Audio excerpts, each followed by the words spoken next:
శుక్రవారపు లక్ష్మి రావమ్మ హరితో భక్తి శ్రద్ధలతోను పూజింతుమమ్మ.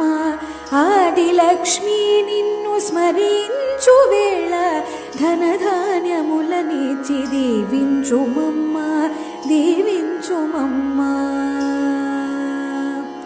చక్కని వెలుగులో నిన్ను చూతునమ్మా, దేవి లక్ష్మి నిన్ను అర్చింతునమ్మా. చల్లని తల్లివే రావే శ్రీలక్ష్మి, కరుణతో నన్నేలు దేవి వరలక్ష్మి, దేవి వరలక్ష్మి. పండ్లు పూలు పాలు నైవేద్యములను ఆరగించవే తల్లి శ్రీ మహాలక్ష్మి. మంగళహారతులు గైకొనవే దేవి, కరుణించు రక్షించు వరలక్ష్మి దేవి, వరలక్ష్మి దేవి, వరలక్ష్మి.